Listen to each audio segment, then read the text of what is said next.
Hi, Ashley? Yeah. Brandon, nice to meet you. You guys stayed at a themed Airbnb before? No. Her hanging out of the ceiling. That's something different. Yeah. Never get to see. And you can see all these different memories of people's vacations, which I thought was really cute. Being able to stay home with my kids and not have to leave for work every day and set my own hours, it's one of the best jobs I've had. Yeah. Made about $75,000. Wow, 75. Yeah. A couple of my friends were even joking, like, should we quit our jobs and move in?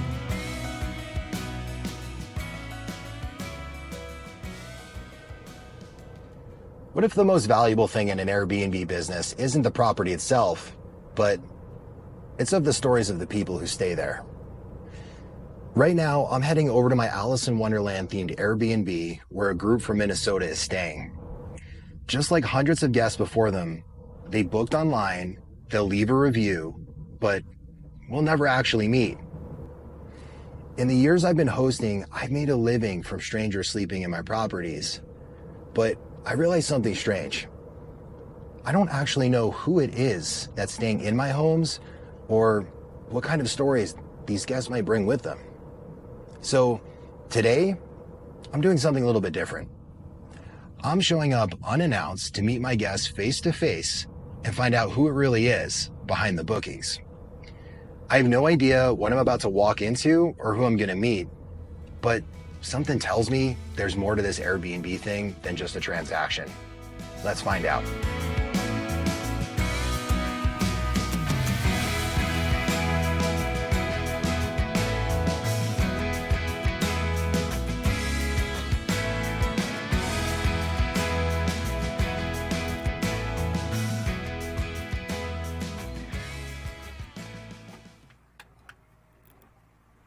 Hi, Hello. Ashley? Yeah. Brandon, Nice to meet you. you. Have I come in? Yeah, come on in. Is that okay? Yeah. Is there... You have permission to come in. We actually have to legally. Oh, okay. Hi. I appreciate you guys being flexible. I'm Brandon. Yeah. Carrie, nice to meet you. Nice to meet you. Bill, nice to meet you. Jacob. Jacob, hey, nice to meet you. Nice to meet you. Where is it that you guys are from? Minnesota and Wisconsin. So right on the border. So Hudson, Wisconsin, and then like Stillwater, Minnesota. Yeah. You guys stayed at a themed Airbnb before? No. This first time. Most of the time we just go to cabins in northern Wisconsin. So it's just cabin themed. So it's not really a theme, but it fits what we needed. Yeah. And what brought you guys out here to Colorado? We wanted to see the Prof concert at Red Rock. Prof, cool. Yeah. And how was that? I personally didn't go, but Okay. 4 of the roommates went and they thought it was phenomenal. And just the atmosphere of Red Rock just adds to, because they've seen him before in Minnesota because he's a Minnesota artist. But him on stage at Red Rock, they said was just phenomenal. Phenomenal, yeah.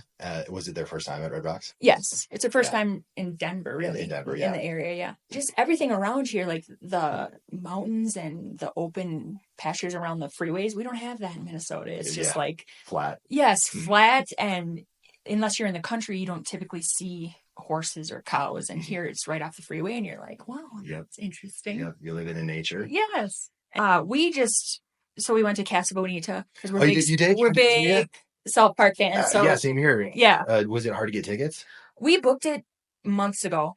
Yeah. It takes months. And it was still, when we got there, like there were lines and they shuffle you in, but it was worth it. Like for sure. It was so cute and all the different themes and the wait staff was so like wonderful. Amazing. Yeah. Yeah. Good customer service. Yes, it is. And all the different things that they let you do for free, that like the tarot card readings and like the cliff divers. Yeah, it's an experience. Highly recommend if you're coming to Colorado. If you've ever wanted to get into Airbnb, check out the Behind the B&B Inner Circle. For just $10, you get access to 50 plus Airbnb training videos, cold call scripts, lease addendums, design tutorials, and so much more. Plus, it helps support this channel so I can keep bringing you more real stories like this one. Click the link below. I hope to see you inside. What was one of your favorite features of the house? Something I thought that was interesting was instead of a typical guest book, when you walk downstairs to go to your bedrooms, you see that it's like a rabbit hole-esque like guest book style. And they tell you can write anything you want on the walls. It's like a cute little extra feature that I thought like made added to the experience. Yeah, added to the experience. Yeah. This is it with the playing cards and the cute stickers and stuff like that. And you can see all these different memories of people's vacations, which I thought was really cute. then again, just like the little details of like the keys on the light fixtures, it's just like a really cute theme. Did you guys end up signing? We were going to do it today on our last day. Great. What would you share? The Minnesota crew. Minnesota crew? Like, take advantage of the outdoor spaces. The outdoor space out back, too, is even just, like, so relaxing. It's just, like, a tranquil place to just go sit in the hot tub and have a good time. Yeah, back here, there's, like, a fire pit. You got the egg chair. Yesterday, we grilled out on the grill.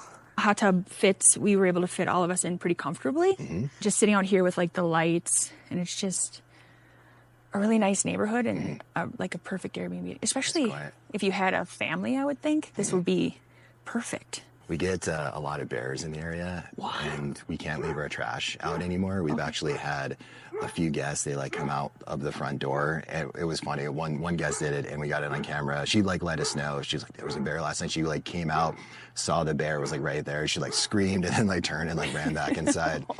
But that just all adds to the experience. We've never had anything bad happen. Knock on wood, thank God. Is there anything you're taking home with you from this trip and this experience that you had?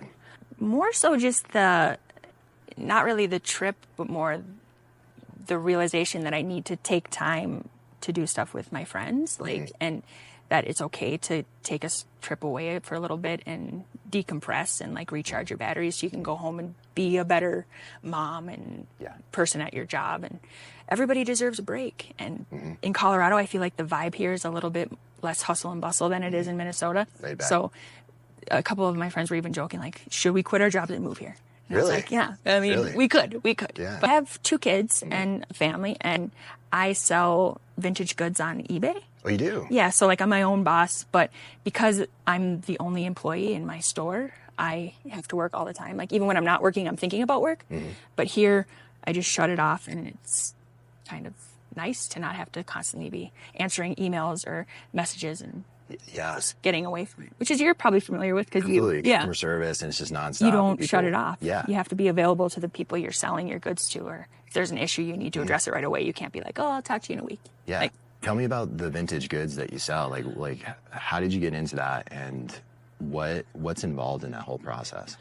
I used to work with kids with emotional behavior disorders and autism, but then I got injured on my job, so it forced me to pivot into a new direction. And my aunts all collected vintage stuff, and they said, well, if you wanted to maybe sell this stuff on eBay for us. This was in 2014, which it wasn't that booming quite yet.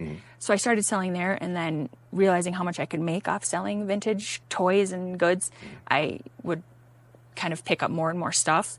And then when the pandemic hit, I pivoted all the way to being a full-time reseller.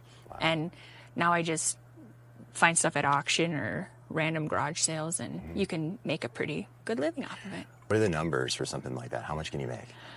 I mean, if you really get into it, I stay at home with my kids are young, so I don't have the amount of time that you probably should put into it. But I mean, for putting probably 20 hours of work in, like last year, I made about $75,000. Wow, 75. Yeah. But then you have to take off all overhead. Yeah. But sales were 75,000, and then you come down to reality after that. But it's still, for being able to stay home with my kids and not have to leave for work every day and set my own hours, it's one of the best jobs I think you can have. If you like going shopping, which I think a lot of people do, it's perfect. Tell me, like, how do you go about doing that? You go thrifting, antique stores, you find these items, and how do you know that they're going to sell for more? Just by doing it for so long, you know what's popular at the time. Like right now, the 90s kids are getting into the nostalgia of wanting to relive their childhood. So I know if I see like a Polly Pocket or anything like Ninja Turtles, it's going to sell. So once you can pick out what you know you would want to buy, really, like, because I'm a 90s kid, so like, I want that. Yes, yeah. And then anything that looks unique or like kind of scary, like the unique weird stuff that you're like, who would want that? Yeah. People actually buy it. And so if I see something weirdness, like, so I'll pick up stuff like that. And it's just once you start doing it, you can start realizing different brands that sell, or something that used to sell well but doesn't sell anymore. Yeah. And it's just getting in there and researching it. With Airbnb, you're kind of taking comps, right? If you're looking at different houses, are you trying to do something similar, maybe other resellers in the space, seeing what they're selling it for. Is there any way to look at stats to see how much of an item has sold? Right on eBay, which a lot of people who, like, if say they're having a garage sale, they'll go look on eBay and they'll look up their item and it'll be listed for like $1,000 and like, wow, this is worth $1,000. But you have to go look at the sold comps, which typically will be like, oh, $50. Like, so it's only worth as much as someone will pay. You can list it for as much you want, but right on the eBay app, you can click on the filter and hit sold, and it'll tell you what the most recent one sold for. So that's where you have to base what you're going to sell it for. You can always price it high and let it go for lower because people can make offers, but it's pretty easy to look on and say, okay, there's 200 of these listed and only one sold in the last month, so it's probably not an item I need to buy right now. So you can always price it out. And my strategy, which not a lot of, or some resellers will do it, like I'll price mine probably 20% lower than what the lowest, just because I want to move. I'm not much of like a waiter. I'd rather make a little bit of money and have like a more of a volume type of thing instead of smaller items for larger items. You're packaging that and you're shipping it out to Yep. And that's another thing, like a lot of people are like, oh, you know, anybody can do eBay, but eBay is very much like becoming a reputable seller, like getting the 100% positive feedback, similar to an Airbnb. Like your reviews tell people whether or not they should buy it for you, especially when you're selling high ticket items. No one's going to want to buy a $500, you know, typewriter or sweater from the 90s if you have like terrible feedback, like, oh, it doesn't package well. So you have to take the time to think of the little details and like make it a special experience. Like I'll include stickers and a thank you card and like stuff like that. Handwritten notes. Yeah, handwritten notes. And the marketing of it, like, are you taking professional photography on the listing? Are you staging it? Since I primarily sell toys, I just have a white background and then I take the pictures with lights on it so it's very well lit, and I point out any type of even the littlest imperfections so they know exactly what they're getting and they don't feel like they were bamboozled into like this thinking it was a wonderful condition and they get it and it's not. Like, so yeah, I put a lot of effort in making my store very professional and going above and beyond for my customers. I know people who hate going to work every day, and when I wake up knowing that like my job is amazing and I love it and I get to spend time with my kids, it's like, it's kind of the life. So I highly recommend it for other people if you're thinking about it. Try it. If it doesn't work out, you can always go back to plan B. Where can everybody find you? The name of the store is South 6th Street Sales. It's only on eBay. I also will do, like, if you're looking for a specific vintage item, I can pretty much find a lot of things too. I could source it for you. Yeah, also if you're just looking to support the little guy in today's climate, like I sell a lot of like new inbox toys too, so you know, it'd be nice to get a couple orders from that too. Awesome. Yeah. Well, thank you so much for your time. It's been an absolute pleasure. It's been a pleasure, yeah. I don't know about you, but I was blown away by Ashley's story. What started out as a simple Airbnb stay revealed a $75,000 side hustle while she stayed at home with her kids. It's these kind of unexpected conditions that make hosting so much more than just a real estate business. In this series, I'm going to continue to take you behind the scenes, revealing real stories of guests and hosts. This is only the beginning.